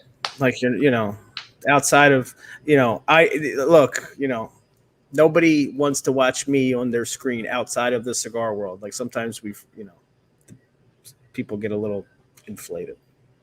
I love that. I love that so much. Yeah. It's true.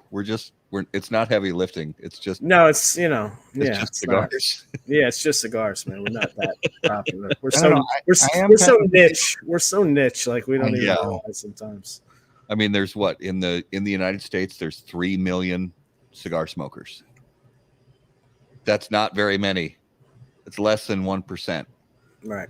And how many of those actually smoke every day out of that? Right. Well, How many of those are watching cigar podcasts? Right. Yeah. Hardly worried any. about, you know, chasing down where you are. Yeah. You know, what your next event is at whatever store you're at. You know, Right. Our faithful people right now watching and commenting live, you are the cream of the crop, the 0.01%. Yep.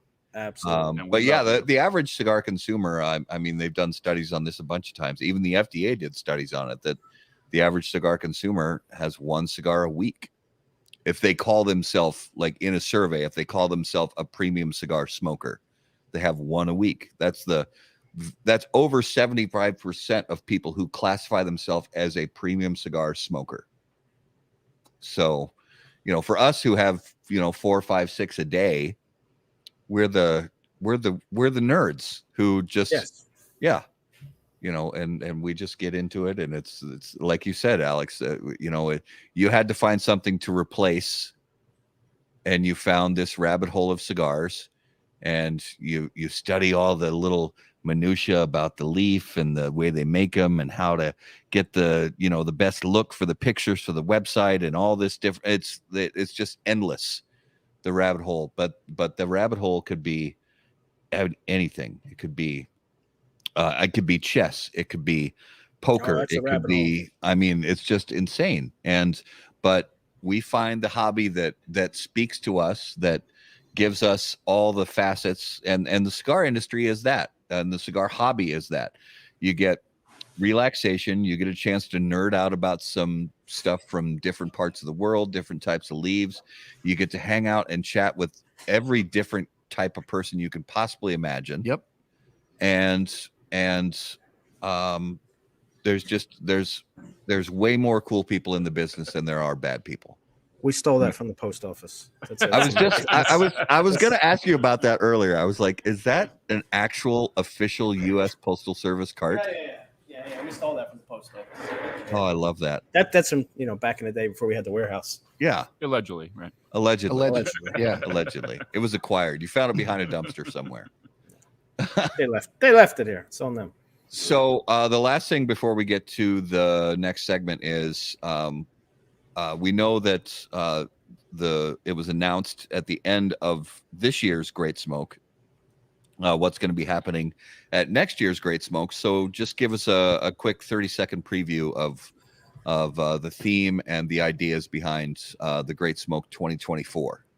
Yes. So 2024 Great Smoke will be themed the Year of the Dragon. At current moment, we have nothing mapped out, but you know, if you've attended or you've watched, as you know, we go through painstaking detail to make sure it's as epic a show every year. This is a cool theme. You know, we just kind of sit around and like, what themes would be cool? You know, what would be cool? And we just kick ideas around. And this is one we came out with, and we already have 2025's theme. But look, the goal of the Great Smoke is to be bigger, better, more fun every year. Yeah. We spend more time on what things can we do to have a fun time. Light years more time than we do on, like, you know, look, we want to give quality products. We want to make sure people get huge bang for their buck. But what's most important for us is the experience, and make sure people come out of there saying that was fun. I had a ball. I want to do that again. So we're just in the beginning stages. Year of the Dragon, man. I mean, there's so many places we can go with that. I want like a samurai sword or something. You know what I mean? Like something's got to be going on. But it's all about just how fun can we make this event? Yeah. And I think that's what is the difference, for the Great Smoke. It's not a cattle call. It's not just about, look, we want people to get big bang for their buck and a lot of cigars and be able to smoke and say, even just the for the cost of the ticket, what I'm getting is awesome. But I want to make sure that experience is what you remember. And that's just our culture around here. We say it all the time. We always, even with new hires, we always ask them, what do we sell? And we go, oh, you sell cigars. Like, no, we don't. Like gas stations sell cigars. Like anywhere, nobody comes out and says, man, that was the best Padron Exclusivo I ever had. I'll always come back to this place for it. It's all about the experience, and we just take the Great Smoke and do that on a mega level. Yeah. And I want to respond to a comment. Even less people play chess. So let me give you some numbers. I was talking about the U.S., but I know. No, I know. Okay. So there are fewer than 3 million people in the United States that are chess players. Oh no. There are way more. There are way more. Oh, okay. There are way more. But globally, so here's the global number. Wait, don't tell me. I'm going to say the global number of people in the world who call themselves chess players, and that was redundant because I said global in the world. That's the same thing. Around the world, people who call themselves chess players, I'm going to say, I'm going to say 1.5 billion. Okay. Alex? I think I might be a little light. 100 million. No, I'm going to go 2 billion. Because there's what is the world population now? 8 billion. Did we officially cross the 8 billion mark? I think. Yeah, it's true. So I'll say 1.5. Justin? I'm going with 1.75. 1.75. Okay, you guys are a little heavy on the number. So chess.com estimates the total number of active players as 600 million. Okay. USCF alone has 7.5 million, which is just the U.S. Chess Federation of. Oh, wow. So that's not even just recreational. That's not recreational. That's active tournament. Right. So that, I mean, if you look at recreational players who like to play online or just sit down with a chessboard with their grandfather or something, it's possible that it could be at the 1 billion mark. Oh, absolutely. Yeah. So we'll go with that.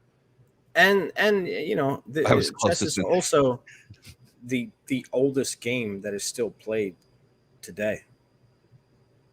Yeah, that's when was chess? Like this 600 AD or something? Oh, like no, that? it's way before that. There's a few different stories of either China or India and who came up with it first, and it ended up, even in its current form. Correct. Even in its current form, it's still been played in its current form for 1,000 years. Yeah. That's Dan Thompson's got a good question. Is chess older than backgammon? I wonder that too. Yes. It is. Okay. I don't know about in its current form, but from its origins, yes. I think the one game that rivals current form is Mancala. I think I've heard that term before, but I don't know anything about it. It's where you've got the stones and. Oh yes, yes, like in Beautiful Mind. Yes. Yeah. Yep. Go. No, not Go. It's Mancala. It's played with stones. You get 4 stones in each little thing, and there's 2 sides, and you're trying to get all of your stones into one end. If chess breaks my brain, Mancala would put me in the loony bin, like permanently. Yeah. Mahjong, I don't know. Mahjong. Chess is the most stressful thing that I do for enjoyment. For enjoyment. It's funny how it's more stressful than my job.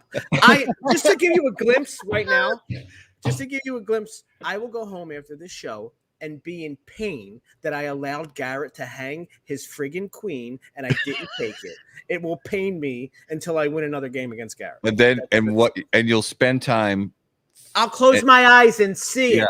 And you'll try to figure out ways to not make that same mistake again. How many people who play chess are actively dating? Yeah, that's 0 at the top left.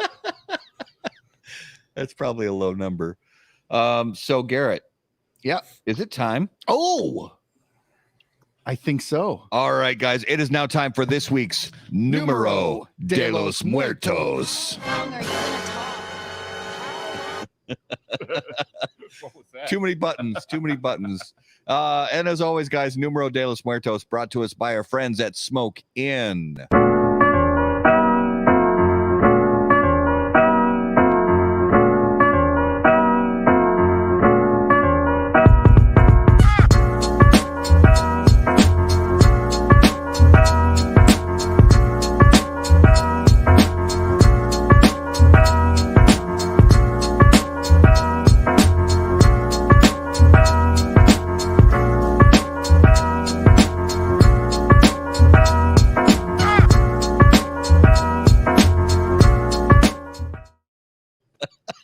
So great. So great. I feel it with the title. I mean, I just had to go there. It feels right. I am so jealous right now it just that feels I don't right. have a sombrero to wear. Oh, I'll have to stop by the sombrero store tomorrow. I'm making up for my bad intro. No, that's fantastic, bro. All right, so Numero de los Muertos, episode 204. Garrett, what do you have for us this week? Well, first, before I say the Numero de los Muertos, I want to give thanks to Matt for this hat that didn't quite work out for him. This is one of Miguel Chodel's hats, and it's dope, and it didn't quite work for Matt. No, I didn't realize that I have a head the size of like a hot air balloon. Those guys make great hats. They're beautiful hats, and I'm gonna have to talk to Miguel and see if they can make some more larger 6X. sizes. Like I have a gargantuan cranium. I was just gonna go there. It's like Sputnik, spherical but pointy and pots. All right, Numero de los Muertos. We have got on average 2,500 people a year die from this globally. All right, is it chest related? I should say I'm going to give you guys a bit. 2,500 people die from being a part of this. Is it chest related? No. You failed me. No, right. I looked. All right. I looked. I figured you would. Does it happen exclusively indoors? No. Does it happen exclusively outdoors? No. Does it involve goats? Can't answer that. No, I mean, Okay. it's not Well, goat just- related. I mean, yeah, because we're talking to the goat. We're talking to the goat. Alive, I mean, yeah. he's not dead, right? So full disclosure, I looked for goats too. Okay. I figured. Does it involve animals? No, probably not. So not running to the bulls. No. Are vehicles involved? No. So no cow crash. Okay. No cow crash. Would Does it these be involve- considered workplace accidents? Nope. Does Medical it involve- procedure? No. Does it all swing sets? Not swing sets. Darkness retreats? No. Is it a recreational activity? That No. was my next question. Okay. And it's okay. It's not work related. It's not a So recreation. this is for pleasure? Does it involve swing sets? I love that. Oh, I love our viewers. Some of the guesses are Good old just Steve Wood. Well, it ain't got The that best. swing. It ain't got that. Rich Jordan got its own solar system. Is it Oh, naturally occurring? is it naturally occurring? That's a good. Say that a different way. The fuck I mean, I just thought I could ask. Wait, what is this? Is it food? All right, is it food related? No. Well, No? sometimes Okay. TikTok videos? Can you give me the number again? You said 2,500. 2,500 globally. I want you to ask the question the way you asked. Ask the question again. On average, 2,500 people die from being a part of one of these. Okay, so that's a year. specific question.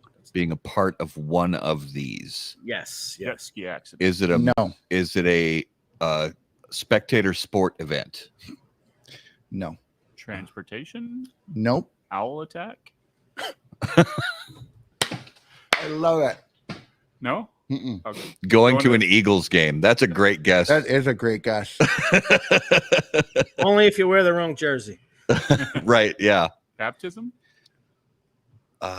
Baptism. No. Dan Thompson says cult deaths. Yes. Is that it? It is. Oh, Dan Dan. Thompson. I love Dan.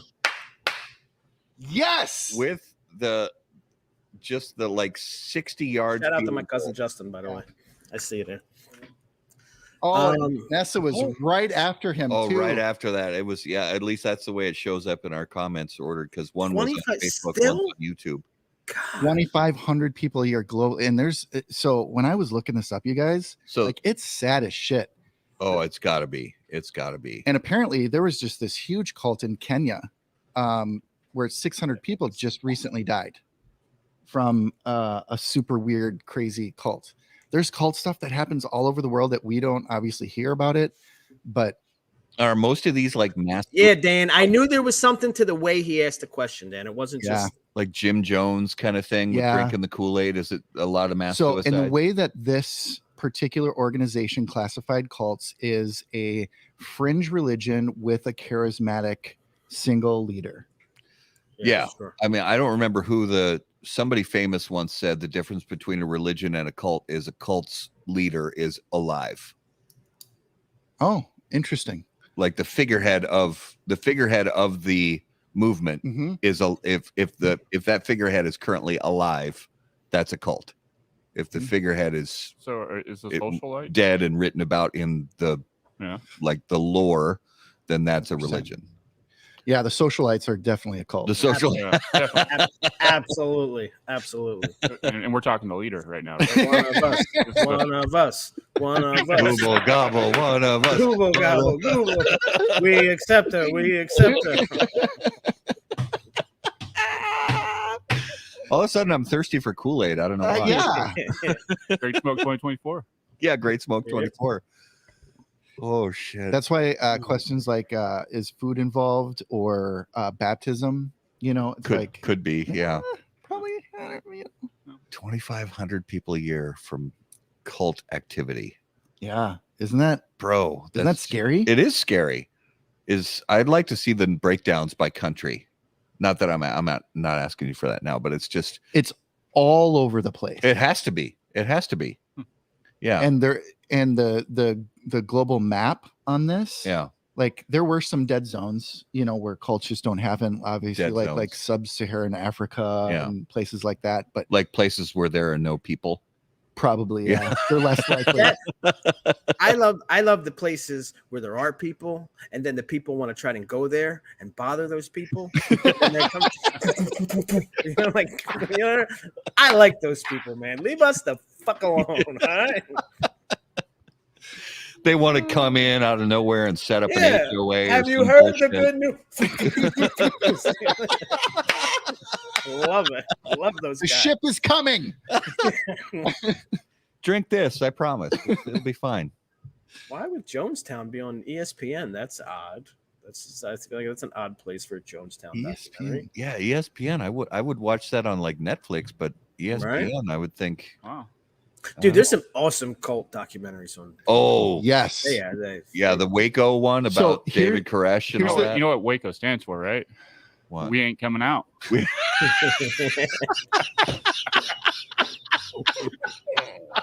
Here's my question to you guys, though. Justin's got jokes. So have we all watched shit. that Waco documentary? Yeah. Would you now, knowing what you know now, consider what they did wrong? Would you consider them a legitimate cult? Well, I mean, yeah, but that's in my mind, that's not the point. In my mind, were they a cult? Yes. were they posing an imminent threat to the security of the United States? Or even themselves. No. I know. I mean, to themselves, that's subjective. And people, even if they are quote unquote brainwashed, they're still adult human beings making their own decisions. Right. So all right, my inner libertarian kind of kicks in here, but all right, so knowing what we know now is the important part, because look, you start getting with the stuff with kids and teenagers and marrying this guy and all that weird shit. Yeah. Probable pedophilia. Yeah. But if you go back to the time, right, was there a justified assault on American citizens? I don't see it. If you're going to go there, then you have to look at where did this stem from? Where did this guy? And look at Ruby Ridge, and that was totally fucked up. Correct. That guy. So, that one. Yeah. Yeah. I agree with all of that. Well, we had it's funny years later. This was, gosh, when would this have been? 18 years ago, my wife and I started going to this new church, and the pastor's name was Jimmy Jones, and he grew up as Jim Jones, but then he changed his, he started going by Jimmy after all this happened. Because really, I mean, why should I change my name? I mean, I would have gone. I would have courthouse and changed it officially. Yeah, so, I don't know about the Jim. Maybe the Jones might have been the one. Right. I could have. Jim Jones to Jimmy Jones doesn't give me much comfort. I'd be like, my name's Bob now. Yeah, my name, or John or whatever. James. Yeah. Why should I change my name? He's the one who sucks. Clown. Oh, Michael Bolton? What's your favorite? I celebrate the guy's entire catalog. Sorry, I couldn't resist. Well, that was this week's Numero de los Muertos. Oh, I couldn't even get through it. Oh, shoot. All right, I got to pull myself together here. All right, let's jump into the lightning round. Brought to us by J.C. Newman Cigar Company, America's oldest family-owned premium cigar maker, creators of the popular Brick House, Perla Del Mar, Diamond Crown, and the American. J.C. Newman Cigar Company operates out of their 112-year-old El Reloj Cigar Factory in historic Cigar City, Tampa, Florida. For more information on their cigars or visitor experience, please visit jcnewman.com. All right. Lightning round questions coming in hot. All right. So, Alex, if you could hear the thoughts of one living person for 10 minutes, who would it be and why? My 19-month-old child, or my 21, whatever he is, my almost 2-year-old child. Oof. For two reasons. For one, because he's absolutely out of his mind. It's always that second child that'll kill you. But you're not wrong. But he doesn't talk yet, right? He's like, and I always, this is just my think too much thing. I'm always curious of what are the thoughts of somebody who doesn't actually talk yet. What are they? He's not thinking. I think in words, right? What is he? How does his brain work? Yeah. Because they're right on the verge. They're thinking stuff. Yeah, they're right there. Yeah, right but they there. just can't make the words. I totally agree with that. And when he just comes up to me and he's like, I'm like, what the fuck? Why? Yeah, you want to know. You want to hear the thought process. Yeah, because it wasn't an anger thing. Hey, for what purpose? What the fuck drove me to that? All right, so if you were about to get into a fight, yes, what would your soundtrack music be? Eye of the Tiger. Oh, okay. Fucking from Philly. Yeah, Philly. Oh. Yeah, that's. Yeah, you have to. I get it. I have to. All right, so when you were a kid or a teenager, who was your number one celebrity crush? Oh, kid or a teenager, number one celebrity, Lil' Kim. Oh, I do not hate that answer. Love it. Okay. That first album cover. Whew. Uh-huh. Yep. the outfit at the MTV Music Awards. Yeah. Then now she looks Yeah. like, Then yeah, then things happened. things happened. All right, bro. Come on, The zombies are coming. All right. Magnus Carlsen. You get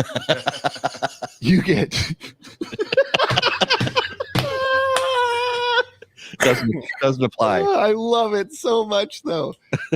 You get 3 draft picks from the cigar industry to be on your zombie apocalypse survival team. Who do you pick and why? Okay, so they have to be people that everybody knows, right? Not necessarily. Just anybody from the cigar industry. All right. Anybody from the cigar industry. I'm taking Pete Johnson. I feel like he has experience here. If nothing else, he's going to provide me the intel of what the fuck these zombies are doing. Yes. Right? Yep. Zombies, Yes. monsters. Okay.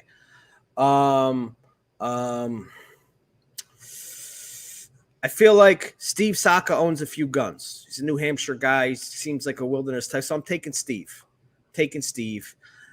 And all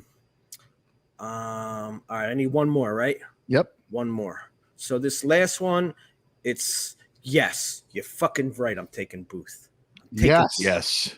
Taking fucking Booth. Ex-Marine. Marine. Yes. Lots And of guns. worst case scenario, it goes to hell. Booth will fuck him. It just is.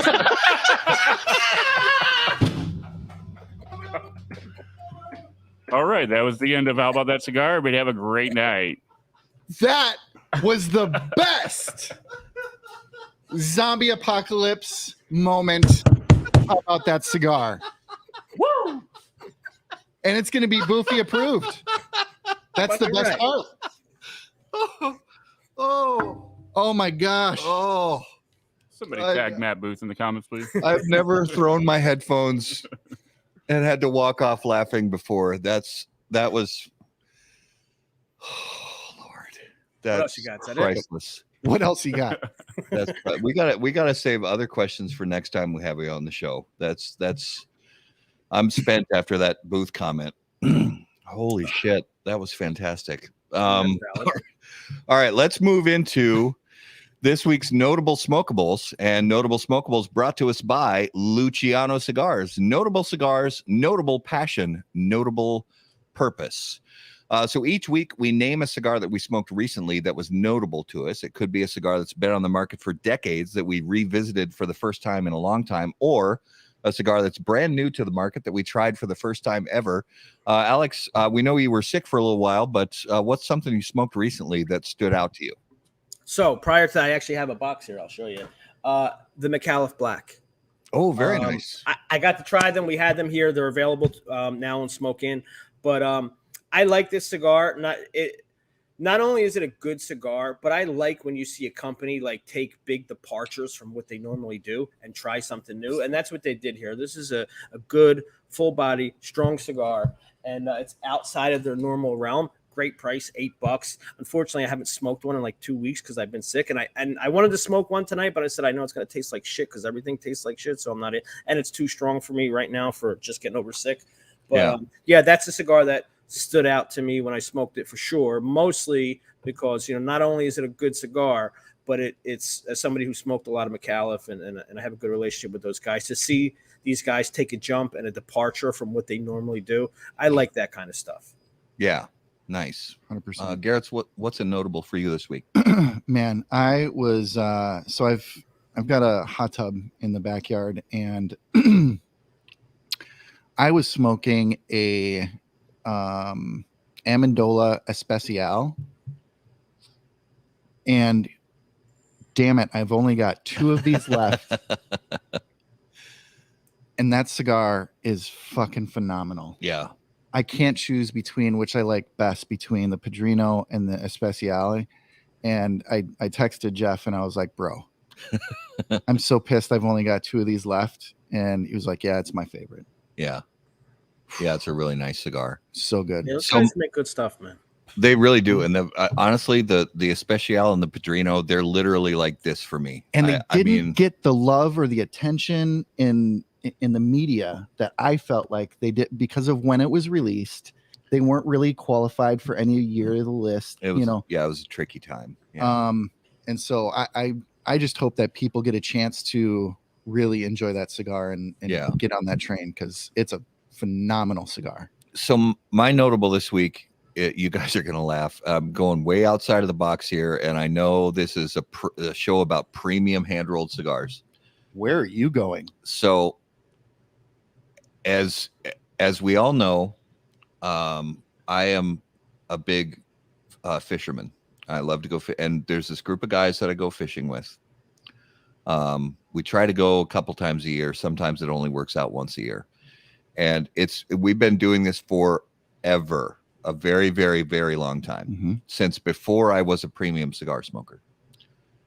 And, you know, sometimes they'll buy like Black and Milds or whatever. And that's not what I'm not talking about a Black and Mild. I'm not talking about Marlboro Red. This is a big preamble, man. This better hit. No, I know. So one of the guys bought the yellow box, the Anthony and Cleopatra Grenadiers.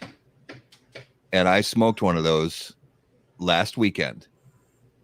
And honestly, it's okay. Let me get this out of the way. It's not a good cigar, but it's amazing how aroma is one of the strongest connectors to memory. And that, I mean, as soon as I lit up that cigar, they still taste and smell exactly the same. Yep. And the memories just took me back to like our first 1 or 2 fishing trips ever, like 20 years ago. Yep. And it was just amazing how quickly all those memories started rushing back, just smelling that cigar. And I smoked that cigar down to the fucking nub. Yep. And it was terrible. Yes. But I didn't care. I didn't care because all these memories kept flooding back as I was smoking this cigar. So that's a very outside of the box notable smokable for me this week. But I had to mention it because that was one of the first, you know, when I was a cigarette smoker, then the first time I smoked like a cigar that actually looked like a cigar, you know, that wasn't a Black and Mild or a Swisher filter tip or whatever, was an AYC Grenadier in the yellow box. Yep. You know, and this is, like I said, actually, this is more than, I mean, the first time I smoked a Grenadier was probably 92, 90, 95, somewhere in there. Yeah, 95 for me. And I remember I was fly fishing with my stepdad.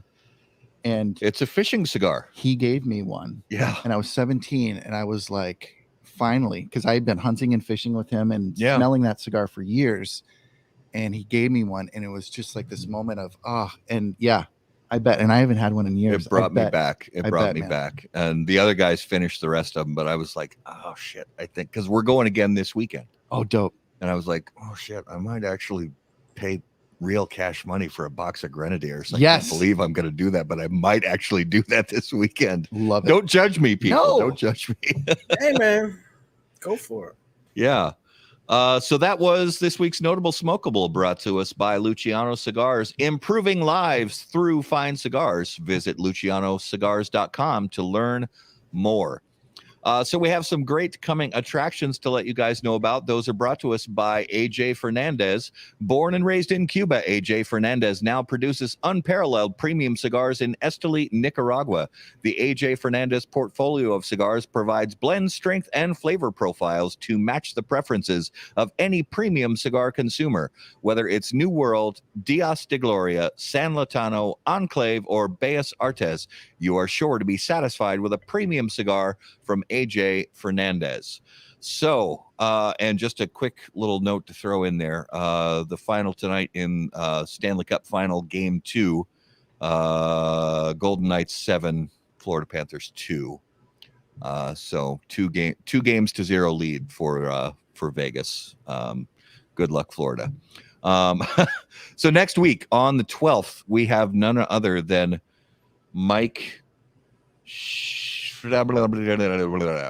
Shebenkavich from Cigar Hustler and Cigar Hustler podcast, and they have the new Postania Corona Gorda that we are going to be talking about on the show. And then following that, on the 19th, we have Allison, another very difficult last name to pronounce. Yeah. Unholy Biscuit. Unholy Biscuit. Yes, that's exactly how it's pronounced. Yes. And she's going to be on the show. She is now with Hooten and Young. Yep. So we're going to be talking about their cigars, maybe talking about their whiskey as well. We'll see. But yeah, great. And then we have more stuff coming up. And we will have some additional very exciting announcements coming up about how about that cigar within the next week. So stay tuned into our website and our social media. And we will be at PCA this year. Yes, we will. So yeah, stay tuned for info about that. So Alex, if you would please give our viewers and listeners an idea, where is the best place for them to keep up with everything going on with Smoke In and social media? Sure. So Smoke In, follow us, go to Facebook, Smoke In Social, join the group, ask a couple of questions. We have just a really great cult going on over there. I mean, we do all kinds of weird shit, and I mean, it's cool, man. If you never experienced a cult, that's one way to do it. Fairly safe. It's a social media cult, so we're never going to come to your door and do weird shit to you. I mean, there's that, and follow us there. Every Saturday, KMA Talk Radio on Facebook and YouTube. You can catch us there, and we kind of bring the cult shit over to that show as well. So yeah, I don't know. We're just a bunch of cult folks over here at Smoke In, but we'd love to have you. Oh man, Alex, it was a blast having you on the show, man. No, thank you guys for having me. Maybe the hardest I've ever laughed on a show in my life. So thank you, man. And if anybody was at all interested in playing chess with either Alex or myself, go to chess.com, create an account. It's free, and challenge us. Yes. We would love to play. And what's your, do you have a handle? What's your handle? I do. My handle is Livingstone. It's a L1 VINGSTONE. Okay. And Alex is Zarmine. Zarmine. Zarmine. CZARMINE. That's a combination of my son Carmine and my first dog Zar. There you go. So yeah, look these guys up on chess.com. And join the Smoke In Social Chess Club on chess.com. Yep. Oh, there's the Smoke In Social Chess Club? Yep. Hell yeah. Oh shit. Hell yeah. I might have to start playing chess now. Yes. Oh, I need another cult. Yeah. Cult. Gary, you need to get in on some of the vote. I got to remind you, the vote chess games are, God, that's the most frustrating. That may be more frustrating than playing chess. Is vote chess when you have to be honest with you, that's kind of why I bowed out. Seeing some of the moves that were voted on, I'm like, no. Vote chess. And what vote chess is a group of people is playing another group of people. Like our club plays another club. You play chess by committee? Correct. Fuck, Yes. I didn't even know the game. I'm saying Yes. fuck that. Oh, and you vote on each move, and the majority.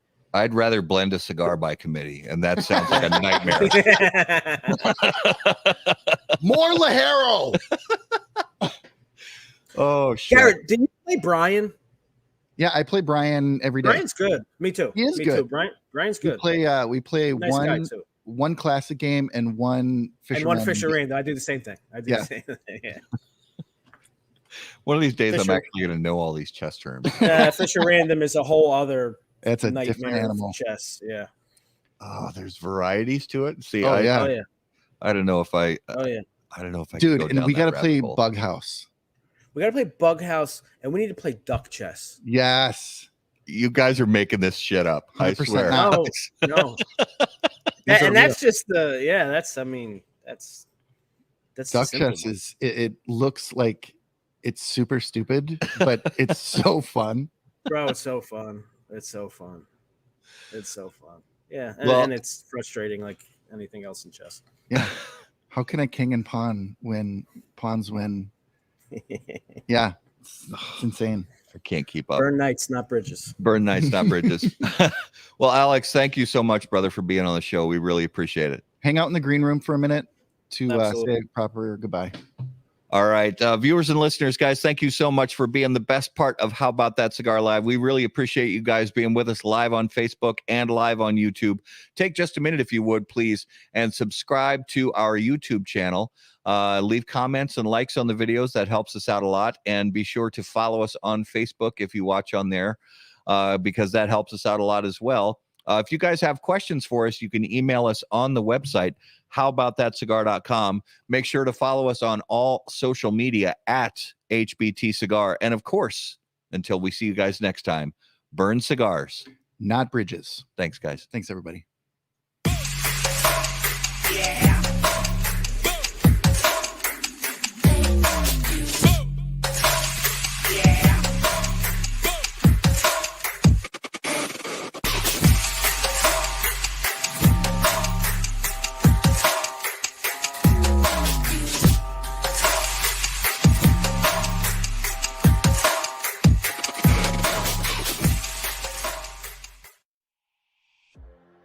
Any comments, opinions, viewpoints, or statements presented or uttered by guests on the HBTC podcast, HBTC live video streams, and all other media from HBT Media LLC are solely those of the individual and do not necessarily represent the opinions or viewpoints of How About That Cigar or its parent company, HBT Media LLC, any of our advertising partners, or the premium cigar industry. The primary purpose of How About That Cigar is to entertain and to encourage activity and growth within the community of people who enjoy or want to learn about the enjoyment of premium cigars.